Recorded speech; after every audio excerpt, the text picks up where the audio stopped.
Howdy, partner. Hey, guys, we're back. We've been gone a little bit. Hopefully you caught our last podcast with Mike. Yep, push that click button. Yeah. Well, Mike Collier snuck away from the Men's Warehouse. Is that where he said he gets his suits? I think it is. Men's Warehouse. You know, hopefully that's not a plug. Hopefully that doesn't keep him from getting paid for that. Sorry, Mike. But yeah, great episode, man. Still, I've been joking with a lot of people. It's almost just as much impactful for me than it was, I think, hopefully for everybody else. I think so, too. I think if you haven't checked it out, I don't think enough people have checked it out. No. That's not just me promoting to be honest, our page. Our feelings are hurt. Yeah, a little bit. But I just think it's that good. I think he had some really good things to say. If you're a person of faith especially, I think he had some great things to say. And if you're not, watch it. Good That stuff. too. Yeah, good stuff for sure. Absolutely. He has a great way of presenting his point, and we're just so thankful that he was here. So what have you been up to since then? Not much, man. I think we both been kind of lucky the last couple of weeks getting to travel. We had a trip with our office that we got to go down to Palm Springs, which is really fun. Very cool. Never been that place has never been on my radar, and it was a really cool spot. It had a big 10-year anniversary. Nice. Last Friday, made it to 10 years. Congratulations. Pretty cool. I didn't think you would, man. I know. Here we are. Here we are. But yeah, that was pretty good. You've had some pretty cool trips from, hiking mountains to going down south, right? Yeah, well, we went to Cabo on a producer's trip, which was really neat. Real thankful for that. Then we got back, picked up the kids, and then we headed off to Disney. Dude, I'm going to be honest. I have never been when I was a kid, and we took our kids a couple of years. It really is the greatest place on earth. I say that lightly because if you look at every other parent that's there, it's fun, but it's the most exhausting thing on earth as well. Well, besides the fact, the lines, and then they charge you $17 for a bottle of water. Yeah. The rest really of it water, though. is amazing. It's awesome. But they think about everything there. Oh, yeah. The sounds, the smells. Yes. It is pretty amazing. It's just the experience and, depending on the age of the kids, that's the real Princess Elsa. And that was, I really, really enjoyed our trip. The coolest part is watching the kids' reactions, for sure. I mean, I think I go just for that, so it was really neat. Well, today we kind of want to bust some myths, or at least confirm some myths. There's some myths that people have heard or think, or, a lot of these are just self-imposed, right? Yep. Some people think that, the first one, you need 20% to buy a home. Wrong. Simply not true. No, not at all.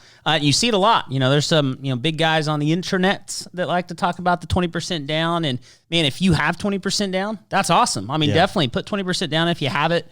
I think Alfredo and I will agree, though, it's just as important to have some money in that bank, before you get into that house, and not just deplete everything that's in that bank to get into the house for sure. But yeah, I think people are so afraid, on the other hand, of PMI. And PMI is a tool just like anything else. PMY, as I call it. It's a tool to try to buy a home with less money down. I mean, if you buy a home and spend every single dollar you have, and you close on your home and you have nothing left in the bank, you're suspect. Yeah.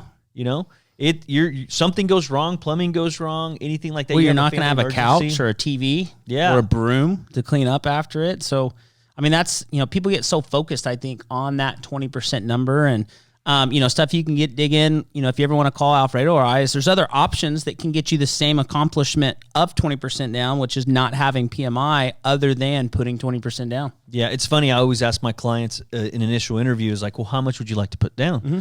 And most of them will say, well, how much do I need? Yeah. And I'm like, well, I want to establish your goal, right? Because there's some people that I can tell, hey, we have a 0 down program, and they're like, 0 down, I'm putting 20% down. Yeah. Right? Well, I don't want that. And there's some people that you say, hey, we got programs at 5% down. They're like, well, I'm trying to preserve why so much? Yeah, why so much? Yeah. So it's just real important that we set those goals with you. That's what the interview's for. That's what the initial application is. What works best for you? Mm-hmm. Does it work best for you to use a USDA loan that has 0 down payment?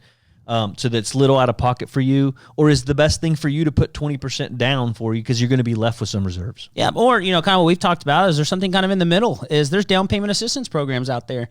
And I think maybe a myth that might not be on there is that down payment assistance programs aren't just for first-time home buyers necessarily. Yeah. They're pretty broad, and I'm a big fan of those. We do a lot of them in our business, and, I think we both were talking about this earlier, that we agree that we want to try to get you into a house with money in the bank, and there's tons of options for us to do that, through the down payment assistance, through the different products, and kind of the different options that are available there. Absolutely.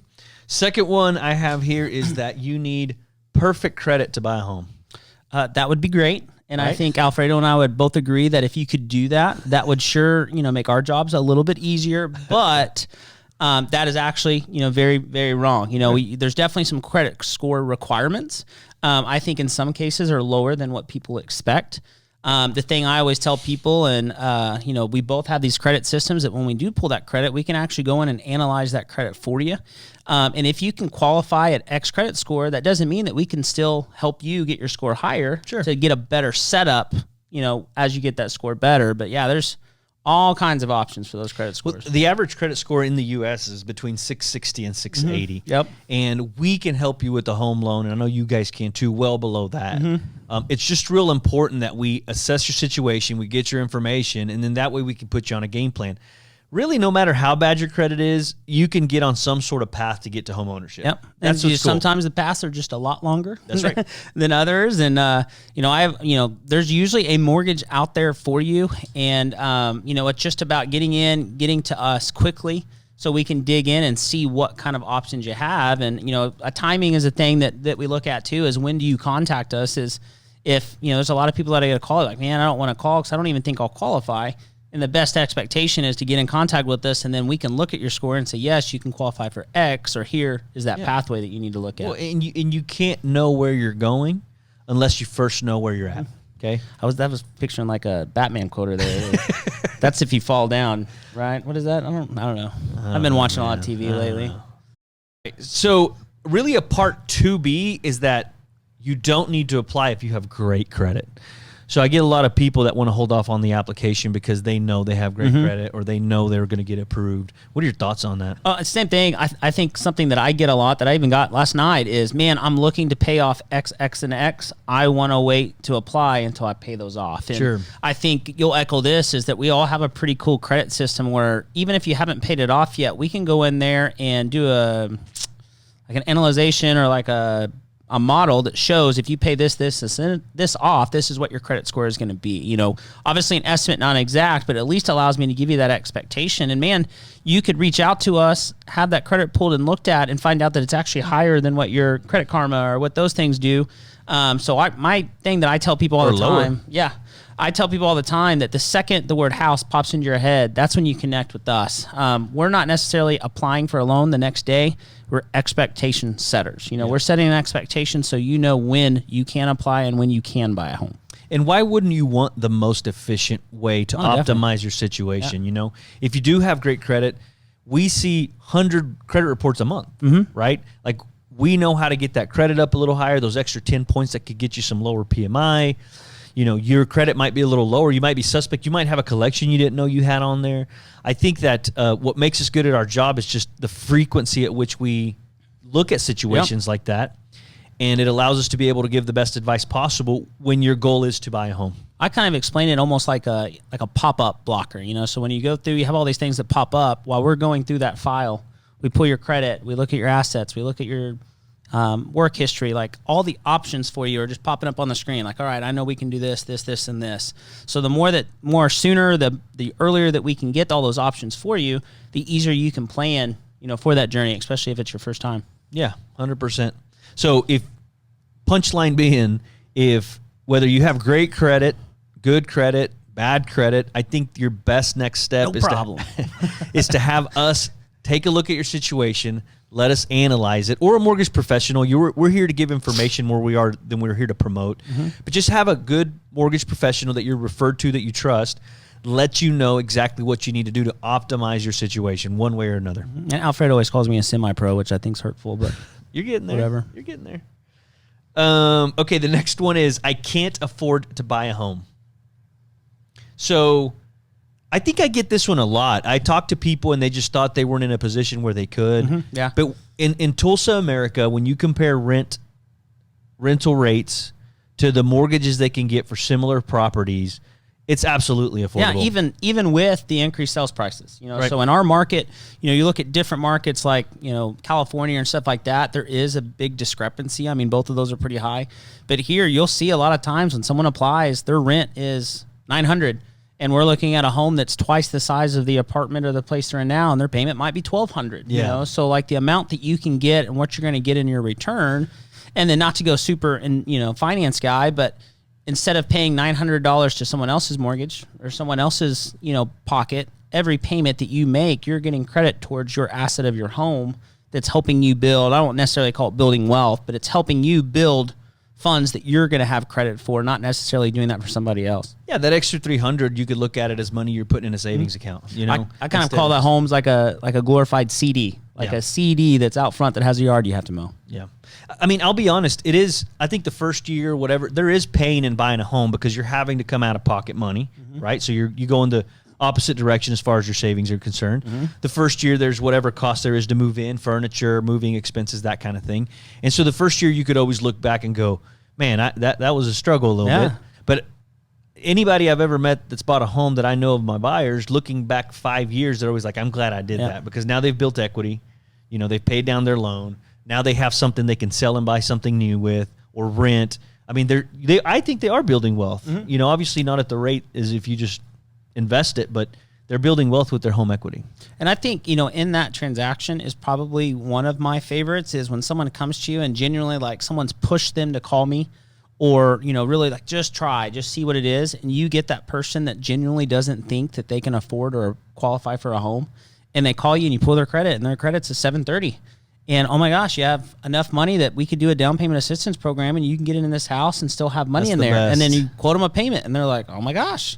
And you're just like, yeah, I know. Yeah. And then sometimes they almost stress out more. Yeah. Because when it becomes a reality, it's so much, it wasn't a reality before that now it's like, oh my gosh, this is a pretty cool deal. What do I do now? And, sometimes those you have to bring that down like, hey, this is good. And I always tell people that, buying a house 100% should be a big deal. You miss your mortgage payment, that's bad. But at the same time, it's not as big of a deal as you think it is. Like, right. If you can qualify for the most part to rent, sometimes you most likely can qualify to mortgage. Now, there's obviously some differences there that go along with that, but it's just that experience of those first-time home buyers that didn't think that they had a chance are one of my favorites. Well, I mean, I think that 30-year mortgage, the debt that they incur scares people sometimes. But what I ask people is like, well, how long do you think you're going to pay rent for? Yeah. For a long time. Like more than 30 years if I had a customer that bought her first home at 65. Think about all the money in rent. Maybe not 30 years that she paid. Yeah. And that's just, that was a really cool, closing too. But yeah, the rent thing is a guy at our office never bought a home or never rented a house. Yeah. He bought his first home the second he graduated from high school. So, he has that kind of cool token.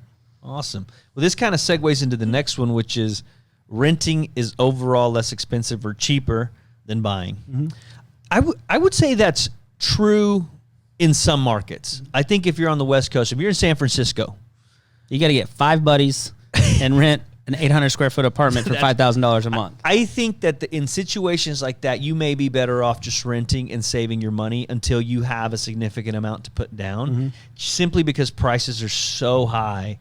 I think that you should consider that. In a market like this, anywhere in Oklahoma, in any of the markets that I work in for the most part, I think you're better off buying simply because the prices are where they're at. And when you compare it to rental, I think it's close enough. Yeah. And, we're seeing a lot younger people. I think millennials get a lot of flack, for how we are. And I will say I'm a hybrid, so don't judge me a little bit. I'm a little bit of a mix. I don't know what I think there's a name for the hybrid because I was in 84. But, what I've noticed is that the younger people that are coming up, they have so much more of a plan.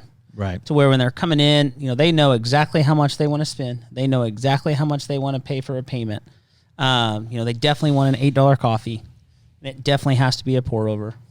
But, they're coming in, and I think that's something that I've been experiencing in the last 13 or 14 years doing this business is that the people that are buying homes are starting to be a little bit younger. Yeah. And that's because they're seeing that why would I pay $900 in rent when I can pay a $1,200 mortgage, get somebody that's going to rent a room out for me and have the exact same setup, but actually getting credit for the money that I'm putting in. Yeah, I think there's so much rhetoric out there about getting rich quick. And I think that when you are dealing with when you're dealing with your own wealth, I think it's important to just realize that it needs to be slowly but surely. It's a long game. It's a long game. And if you're out there trying to just hit home runs, there are some people that hit home runs. All these people you see on Instagram and YouTube and all that stuff that are hitting home runs, the 99 other percent aren't putting up YouTube videos about how they didn't hit the home run or they totally missed or they lost their investment or they did all these things. So I really think that it's important to make moves where you're gaining wealth slowly but surely. Now, you can venture as much as you'd like or not like, but at the end of the day, you should have some coals burning in the fire that are slow and sure. So like that song, I make money moves. Yeah, right, yeah, make money moves. Random fact, this could be... Who sings that? Why do you know that? I make money moves. Check that out. I don't know who that is. It probably sounds very similar to that. I can twerk if you want me to, but I won't. Another thing that we can myth bust that kind of goes along with what you were saying is, always hitting a home run. Random fact, and you can fact check me on this because this could be wrong because I just heard it. I will. Is Babe Ruth not only led the league in home runs, but he led the league in strikeouts. He did. Because you're swinging for the fences. That's right. And if you miss big, or if you swing big, you miss big. Is that what they say? I think so. I don't know. I'm on a roll right now. I'll go back to money moves. But that's true. Who sings that's that? true. I don't know. We'll have to find that. You'll have to. Maybe that can be our when we pull up this podcast. Maybe that can be our lead up music. The money moves. I'll do it. The next one. What do we got? We got down payment is only. Let's see. Is your down payment is the only upfront cost? So what you got to say about that, Mr. Alfredo? Well, absolutely not. When I first got into the business, you don't know much, obviously, if you get into any business. And I remember putting together some figures for somebody, and I just remember how surprised being at that point in time, that was 18 years ago, that this person not only had to put a down payment down, but they had to pay $5,000 on top of that. Yeah. It just kind of blew my mind. I'm like, what? Yeah, so what? I got to call this person and tell them that they got to put 5% down, and on top of that, they have to bring another $5,000. It just took me by surprise, right? And so that just goes to show you that I think there are some people out there that aren't expecting that are maybe blindsided by that a little bit and haven't taken that into consideration. Yeah, and I always kind of loop that in with there's two parts. Of it. There's down payment and your closing cost, which equals your cash to close. So, two parts that make up your actual cash to close. That's the number that in my seat, I actually focus on more is, we're not necessarily just talking about what the down payment amount is or what the closing costs are. We're looking at your assets, so you're checking your savings, and we want to make sure that you have enough to cover the entire pie, which is that down payment and the closing cost. Kind of go to the next option here. Let's see. Our next one is the longest... or the lowest interest rate is always the best option. What do you say about that? This is a fun loan officer deal where we could really get into a loan officer response, but this is kind of a hot one to touch on. There's a lot of angles on this one. You could take the angle of I get a lot of people that are like, well, how can I buy the rate down? Can I buy the rate down? Mm-hmm. And it's different for everybody. Mathematically speaking, Tyler, math's my favorite. Having a lower interest rate you're always going to save money over time, right? So if it costs me $5,000 to buy an interest rate down, I can calculate how many months it'll take for you to recoup that $5,000, right? That's assuming that you're going to live in this house and you're going to live in this house, then it will pay off. I think sometimes people use interest rate as a bragging, right? More than they use it as hey, this is the best case for me. And that's why you have to have somebody like, and trust advising you on this, because there's been many people where they want to buy it and I have to talk them out of it, because it's just not the best option for them. The average person right now lives in their home 3 to 5 years. 3.5 years is about what I always say. And so everybody always tells me that they're going to be there for life, and then they'll call me in 3 years and they want to buy the next home. So just know Which that. we still want you to do. Right. That's okay. Right. We're okay with that. I'm totally 100%. So just know that every situation is different, and that's what we're here for, to advise you. The second thing is more like a price thing, just like anything. You can take any rate that anybody gives you in town. Take it on the internet, and you can find a lower rate. Oh, yeah. There's always going to be, there's always a bigger truck. There's always a bigger guy. There's always a lower interest rate. I always kind of joked that, I come from the internet world. I started with a large online company, and, man, you're calling somebody and giving all this information. Like our biggest on the phone, we would have somebody, it would be cold calling. Sure.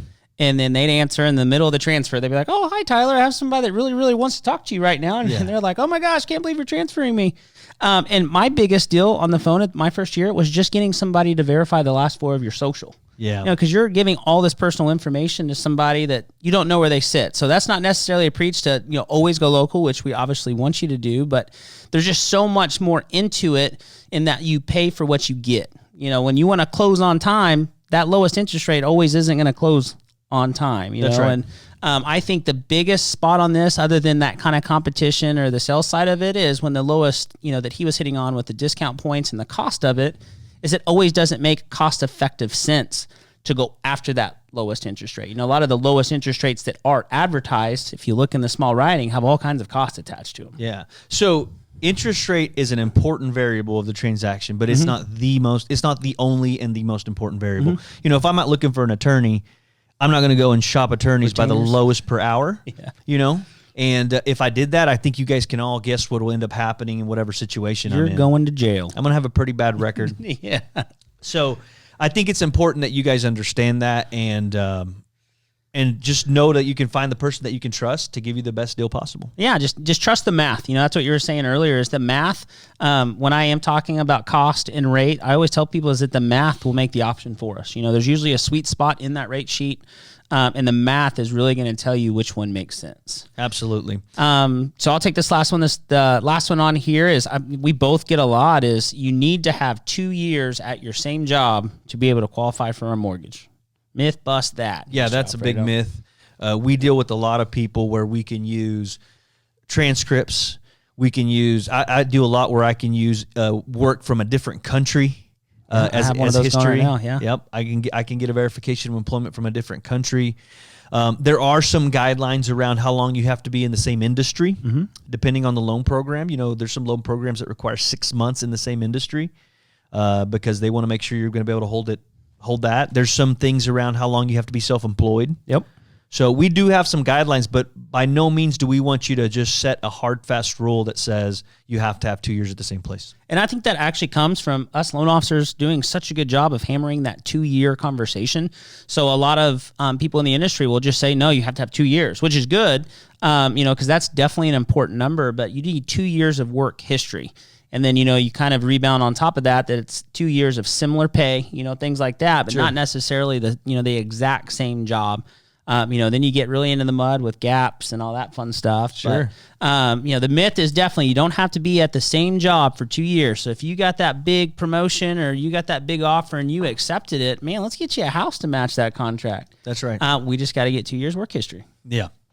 Well, guys, if you have any other questions or any other myths you want to bust or anything like that, we want your feedback. I don't feel we've gotten a lot of feedback so far. Yeah, and you know, if you want like more rap songs, you know, for me to hit on, he can be ready. I'm not really good at the entire song, but there is a good like 5 or 6 word lyric that I'm pretty good at. I think you're good at hooks. Yeah. And also, just let you guys know that as much as these goofy cups are red and have a logo on it, they have awesome coffee here. So shout out to Double Shot, I think, right? Is Double where that Shot. coffee comes That's from. right. That's right. But yeah, I mean, give us some feedback. Keep clicking that button. We're going to try to make it easier and easier and easier and easier for you guys to be able to see these, click on it, like on it, comment it, share it, whatever you guys do with these things. But keep watching because we're going to keep flipping these out. Yeah, I saw somebody make a comment the other day about maybe doing one on cold calling. Yeah. I think that would be something that we could talk about. Just sales and more on sales. We put some sales ones out there, but I think cold calling would be something. Just let us know. Do you guys want to hear more about that side of the business? It's called Full Disclosure because we want to talk all about the behind the scenes stuff. So if you guys want that kind of stuff or you guys want more technical mortgage stuff, just let us know. We'll be happy to help out. Cool deal. Check you later. All right. See ya. Yeah, I was going to say, make sure you throw that pin.